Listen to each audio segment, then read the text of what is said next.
ازاي تبقى ممثل؟ انا اقول لك ازاي تبقى ممثل من الصفر للاحتراف.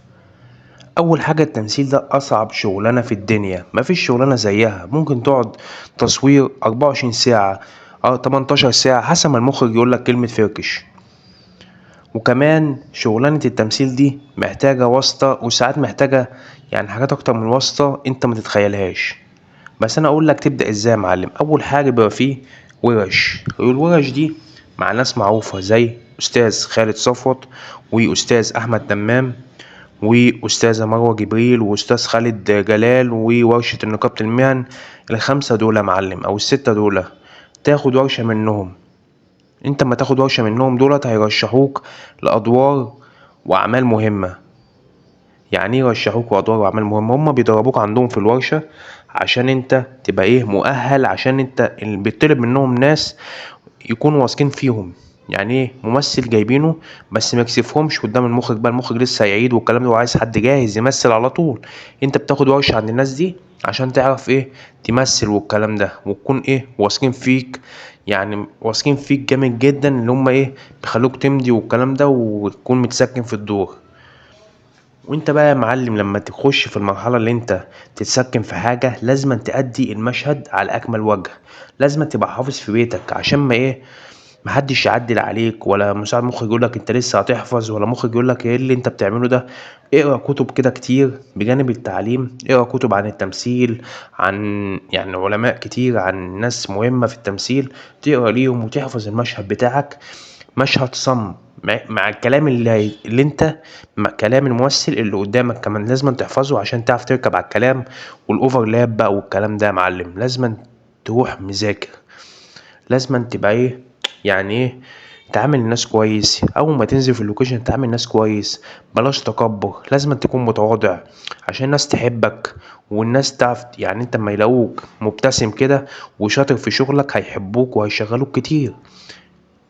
تبقى بقى عامل في نفسك بقى اللي انت فنان ومفيش زيك اتنين ومتكبر والكلام ده، مفيش حد هيحبك والناس كلها ايه ما تعملش نفسك مهم والكلام ده على الناس اللي بتحبك في الشارع. يعني واحد يجي يتصور معاك ما تقولوش ايه لابس لبس الشغل، الحوارات دي اللي بتحصل. بس لو لبس تاريخي والكلام ده ما ينفعش ينزل في الميديا، ده ايه تمام. بس لو لبسك انت الشخصي ما تقولوش بقى انا عندي تصوير والكلام ده.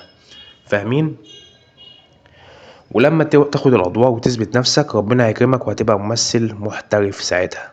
وساعتها بقى أي خطوة تعملها لازم تبقى بحساب، ولازم في الأول يا معلم هتقبل بأي دور يجيلك. أي دور يجيلك اقبل بيه، ما تقولش بقى أنا ممثل هختار ده واختار ده والكلام ده. اقبل بأي دور، اقبل بأي دور عشان تحط نفسك في السوق وتبقى دايما متجدد دايما. وما تجيش خطوة بقى اما تبقى نجم كبير تقول هختار ده ومش هختار ده. اختار الحاجة الكويسة بقى ايه لما تبقى نجم، تختار الحاجة الكويسة الورق المناسب معاك. ساعتها بقى تختار يعني الكلام الايه اللي هو حلو معاك والكلام ده. وهنا لازم تعرف ان التمثيل ده يعني كتاب مفتوح، كتاب مفتوح. يعني انت بتمثل ادوار وبتعمل مشاهد وادوار لناس واقعية. لازم تمثل صح ولازم تأثر في الناس زي النجوم كتير، زي عادل إمام، زي نور الشريف، زي محمود عبد العزيز، زي أحمد زكي. لازم تتعلم من الناس دي، لازم تتفرج لهم على أفلام وأعمال وتقرا كتب كمان عشان لازم تبقى ايه يبقى انت ما فيش زيك اتنين في التمثيل. لازم كل يوم تطور نفسك وتعلم نفسك حاجة جديدة، وتعلم زوايا الكاميرا وتشوف زوايا الكاميرا والكلام ده. حتى لو هتدرس حاجات في الإخراج بس هتنفعك في التمثيل. لما تقف قدام مخرج ويسألك عن حاجة معينة وانت تجاوب، هيقولوا الواد ده ذكي والواد ده شاطر، هاخده معايا في مسلسلات كتير وافلام كتير. لازما تركب على اي حاجة يا معلم، لازما تكون محضر نفسك لجميع التوقعات اللي هتحصل لك في اللوكيشن. حصل لك لخبطة، حصل لك عدم حفظ، حصل لك ارتباك، حصل لك مصيبة في البيت ومش هتعرف تمثل، لازم تبقى واخد على الوضعيات دي كلها ولازم تبقى مركز نفسك جامد جدا. وهنا خلصت حلقتنا. اتمنى تكون الحلقة عجبتكم وقلت كل حاجة. لو الحلقة عجبتك يا معلم اعمل لايك واشتراك وانتظر كل جديد. كان معاكم محمود عبدين، السلام عليكم.